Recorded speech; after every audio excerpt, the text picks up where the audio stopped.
Hey friends, welcome back to the Rubber Duck Recruiter. So on this channel, so far there's been a lot of content on the basics of technical recruiting. If you're just getting started, how can you get into this field and be successful or get the job or just understand what your main concerns should be as a technical recruiter. But I haven't really talked much about what if you're doing this freelance, or what if you are interacting with clients or trying to build your own recruiting agency or something like that. So what I want to do with this video is give a little bit of attention to that part of recruiting. I created a template for you guys that I think is super useful. It's super useful to me, so I just kind of create stuff that I think is useful to me because it'll probably be useful to you as well. So in this template though, what it is it's a structure for how you can lead a conversation with a potential client, with a potential business opportunity. The first part of the call is understanding what you're looking for. You as a business developer or a recruiter or a freelancer, whatever you are, understand what it is that you're going to be looking for on their behalf.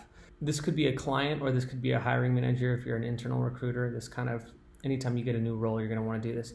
But understand what the title is. So if they are looking for a front-end engineer, you want to understand and know what the title is. And then secondary to that, you want to know what possible alternative titles on the market could be. So that could be like front-end developer, it could be a web developer as well, or a React developer, or an Angular developer, or a UI developer, or so on and so forth. Make sure that you get them to tell you what the main keywords are. What am I going to be looking for?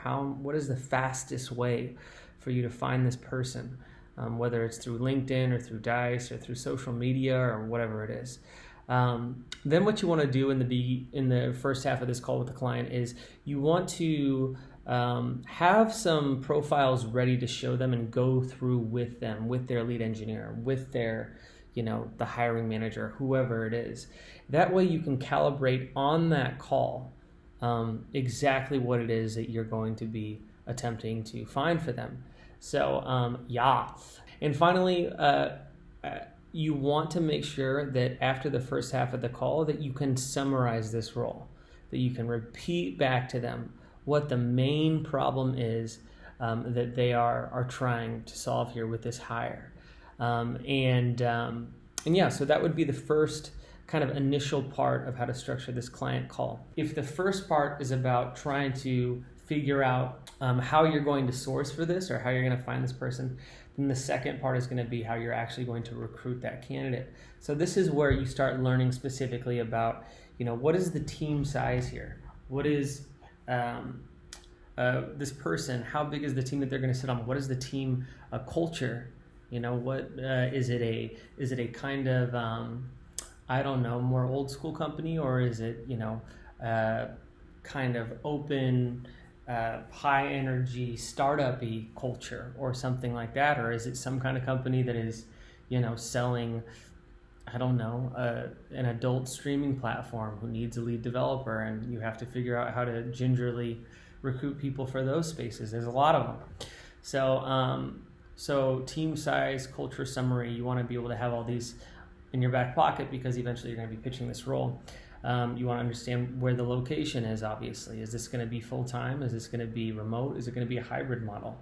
And you really want to be able to understand what the salary range is, but specifically you want to be able to drive this part of the conversation. Oftentimes with these companies, they don't know what they should be paying. That's not their job to have like their makes me want some Pringles, their finger on the pulse of the market. That's your job. So yeah, make sure that you kind of have an informed opinion. Hey, this is a front-end engineer in Seattle. You're looking at a mid-level at 130 starting. You're looking at a real senior level in the 150s, and you're looking at a tech lead in the 170s. That's what the market is paying. And then finally, you want to make sure you have a real command over what the benefits are. And, we have ping pong and IPAs, and everybody gets a Siberian Husky that wants one, whatever their weird benefits are. So I'll put a link to this document in the description for you guys. And hopefully you find it useful. The main thing that you can do for me is just share it for people that need it. You know, post it on some recruiting blog, or just comment in the comment section, you know, rubber ducks rock, or whatever. Anyways, all right, hope you guys enjoy it. As always, may the recruiting odds be ever in your favor.